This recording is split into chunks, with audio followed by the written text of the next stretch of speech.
মৃত ভেবে আমাকে ফেলে রেখে গিয়েছিল। ছাত্র দলে যারা নেতৃত্ব প্রত্যাশী প্রত্যেকেই নিজ নিজ যোগ্যতায় বলিয়ান। আমি আমার জায়গা থেকে আমার নিজে কিছু স্পেসিফিক যোগ্যতা আছে। প্রত্যেকটা প্রার্থী নিজ নিজ জায়গায় যোগ্যতা সম্পন্ন, প্রত্যেকেই ত্যাগী, প্রত্যেকেই নির্যাতিত, প্রত্যেকেই জেল জুলুমের শিকার। আমিও জেল জুলুমের শিকার হয়েছি অসংখ্যবার। এমনকি ছাত্রলীগ, আওয়ামী লীগ, শ্রমিক লীগ এরা সম্মিলিতভাবে আমাকে হামলা করে মৃত ভেবে আমাকে ফেলে রেখে গিয়েছিল। পরবর্তীতে আমি ফুটেজে দেখেছি যে পুলিশের ভ্যানে আমাকে মৃত ভেবে নিয়ে যাচ্ছে, মেডিকেলে নিয়ে গিয়েছিল। তো এই জায়গা থেকে আমার যে নিপীড়ন নির্যাতনের যে ইতিহাস, আমার যে কারা নির্যাতনের যে ইতিহাস, আমার শ্রমগ্রামের যে আপনার দলের প্রতি যে আমার ডেডিকেশন, সেই আমি আমার প্রত্যাশা রাখি যে আমি যদি নেতৃত্বে আসতে পারি, আমার এই অভিজ্ঞতা, ত্যাগ, নির্যাতন এই সব কিছুকে কাজে লাগিয়ে আমি এই সংগঠনকে এগিয়ে নিয়ে যেতে পারবো এবং দক্ষিণ এশিয়ার যে সর্ববৃহৎ সংগঠন জাতীয়তাবাদী ছাত্রদল, এটা আরও বেশি সুসংগঠিত হবে, আরও বেশি শক্তিশালী হবে এবং শতভাগ জাতীয়তাবাদী আদর্শে বিশ্বাসী ছেলেদের একটি অভয়ারণ্যে পরিণত হবে ইনশাল্লাহ। আসলে নারীরা হচ্ছে আমাদের এই সমাজ এবং পরিবারের অবিচ্ছেদ্য অংশ। নারী এবং পুরুষ একে অপরের পরিপূরক। নারী ছাড়া পুরুষ অর্থহীন, পুরুষ ছাড়া নারী অর্থহীন। তো কিন্তু আমরা দেখতে পাই যে আজ অবধি এই আধুনিক যুগে এসেও নারীরা তাদের অধিকার থেকে বঞ্চিত।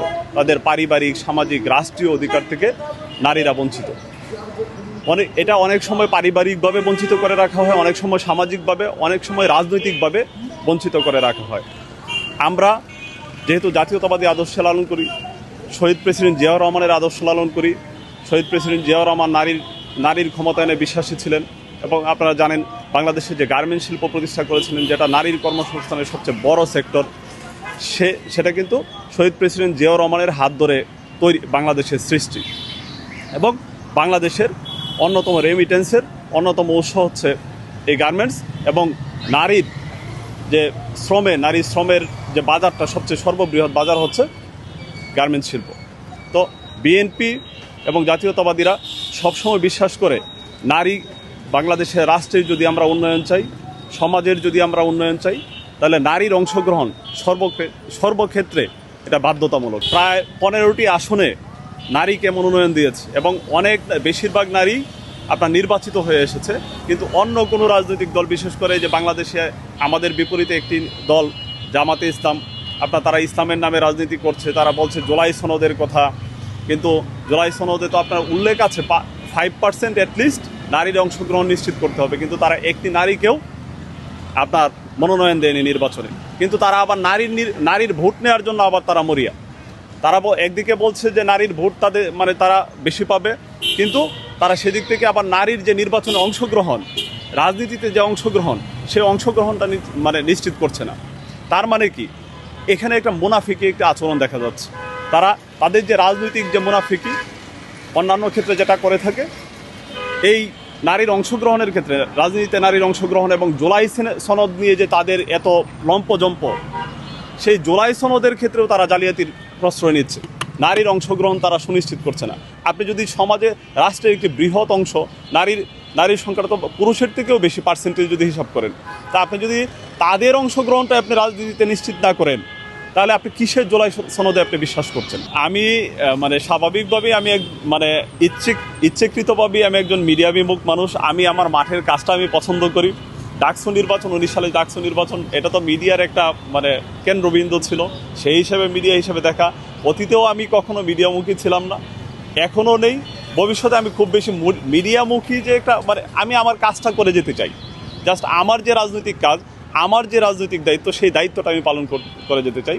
আর ডাকসু নির্বাচনের ব্যাপারে, 19 সালে ডাকসু নির্বাচনের ব্যাপারে যে আপনার যে বক্তব্য, সেটা হচ্ছে এই যে 19 সালে ডাকসু নির্বাচন না, শুধু আপনার 2009 সালের পর থেকে বাংলাদেশে যে বিরাজনীতিকরণের একটা পদক্ষেপ শুরু হয়েছিল এবং ক্যাম্পাসগুলোতে ভিন্ন মতের চর্চা, ভিন্ন রাজনৈতিক আদর্শের প্রতি দমন পীড়ন, এটা ব্যাপকভাবে ছিল এবং সন্ত্রাসের অভয়ারণ্য ছিল এই ক্যাম্পাসগুলি। আমরা দেখেছি যে 19 সালের ডাকসু নির্বাচন ছিল একটি নাট্যমঞ্চের মতো। এখানে সব কিছু সরকারি দল থেকে আপনার, বিশেষ করে একবারে সরকারের উচ্চ মহল, শেখ হাসিনা সহ তৎকালীন যে অবৈধ প্রধানমন্ত্রী শেখ হাসিনা সহ মানে সবার চাপিয়ে দেওয়া একটা মানে স্ক্রিপ্ট অনুযায়ী ডাকসু নির্বাচনটা অনুষ্ঠিত হয়েছিল এবং ফলাফল ও ভোটকে প্রভাবিত করা হয়েছিল ডাকসু নির্বাচনের। এখানে কোনো সাধারণ শিক্ষার্থীদের মতামতের কোনো ধরনের প্রতিফলন হয়নি। আপনি ডাকসু নির্বাচনে দেখবেন ফলাফলে অসামঞ্জস্য এবং নির্বাচনের দিনে ওই নির্বাচনে ডাকসু নির্বাচনের কিন্তু সবাই কেবল ছাত্রলীগ ছাড়া সকল প্যানেল এই যে বিপি পরবর্তীতে নির্বাচিত ঘোষণা করা হয়েছিল নুরুল হক নুরুকে, সবার আগে নির্বাচন বর্জন করেছিল নুরুল হক নূর। আমি এবং নূর আমরা দুইজন গিয়েই আমরা কিন্তু রোকেয়া এই যে আপনার ফজিলতুল্লাহ মুসলিম হলে দাঁড়িয়ে হলে যে ভোট কেন্দ্রে আমরা ব্যালট পেপার সিলমারা সহ আমরা উদ্ধার করেছি। জগন্নাথ হলে দেখা গিয়েছে প্রত্যেকটা হলে হলে বিশেষ করে ছেলেদের হলে সন্ত্রাসের মানে ছাত্রলীগের সন্ত্রাসের যে রাজত্ব ছিল সে কারণে আমরা ওইভাবে তুলে ধরতে পারিনি। কিন্তু ডাকসু নির্বাচন ছিল 2018 সাল 2014 সালের নির্বাচনেরই আপনার প্রতিফলন।